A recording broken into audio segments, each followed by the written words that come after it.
Hello everyone, my name is Rick Howard. I'm the Chief Security Officer here at Palo Alto Networks, and we have just finished RSA 2016. I have some regional CSOs here, Sean Duca and Greg Day, and we're here going to talk a little bit about what we saw at the conference. So Sean, let's start with you. Okay, what do you think are some of the big themes, big bullet points here? Big themes were definitely consolidation. There was definitely something that was talked about a fair bit. What do you mean by consolidation? What does that mean? Trying to consolidate the number of different solutions that are out there, but I don't think a lot of vendors are probably sort of taking that approach. Threat sharing, threat intelligence was definitely another big theme, and probably data analytics. I saw a number of different vendors talking about data analytics, understanding what the users are doing in their network. I think it's interesting because the things that we've been talking about for the last couple of years are starting to show up at the RSA on the main floor. Definitely, right? yeah. Greg, what about you? Anything good? So interesting, I spent more time looking at some of the startups around the fringes to see what are the next new areas. And there were some really obvious ones there. There's more new endpoint solutions than I have fingers and toes. I saw that too. It was unbelievable how many there were. Yeah. And I think some of them are using quantum physics, others are using quantum maths, and others are using quantum big data. I'm not sure any of those truly I see winning out yet. There was a lot as well of startups offering different intelligence services, which I thought was interesting because it's a shame. There's all these new intelligence services coming out, but actually what we need to do is be bringing all of those intelligence services actually together to work as a collaborative group. The other couple of areas that I saw that really stood out for me was there was a lot of new players delivering CASB or cloud authentication solutions. Yep, saw that. Mm-hmm. So that definitely seems to be an area of pickup.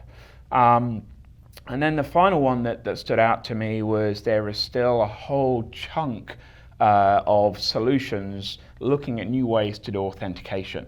And that was interesting to see that kind of authentication encryption. Feels like it's coming around another iteration, especially as we move to the newer kind of cloud solutions and really cross-platform, cross-application.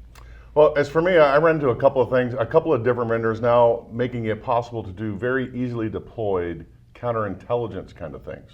Meaning what they do is they kind of overlay on your existing network virtual machines that look exactly like your own network. And you can even put kind of documents in there and any kind of stuff that would be interesting to adversaries coming in.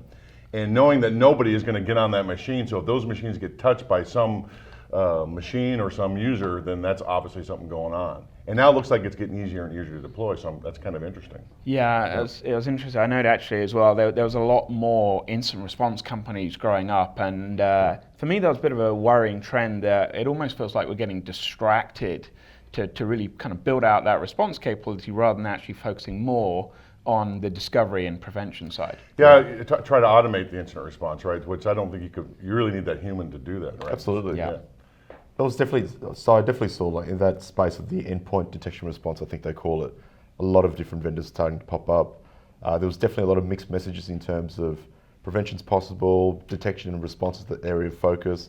A lot of people just simply saying, just respond to the threats. And I'm just like, you're confusing everyone. Very confused, right? In terms of some of the keynotes, we were talking before this started that one of the Cyber Threat Alliance members, Chris Young from Intel, talked about the Cyber Threat Alliance at his keynote.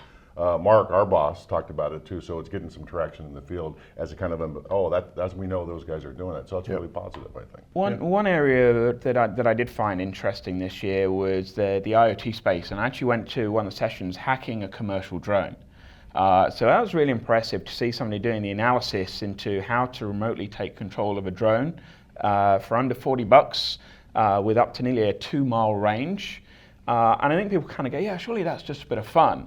But the scope of IoT is massive, and just to see people starting to really prod that in different ways beyond I can take control of a car or the obvious things was really interesting. And actually there was more vendors I'd seen than ever before really having very dedicated IoT security capabilities. Well, I did run into a couple of folks who are vying for the privilege to manage drone airspace, between the ground and about 500 feet up, right, as a service they would offer governments, right? So, it's, wow, what a world we're in, right? It's amazing. All right, well, thank you guys, I appreciate it. We had a great one. We're all exhausted, and we got a big day ahead of us today, so thank you for coming in and doing this.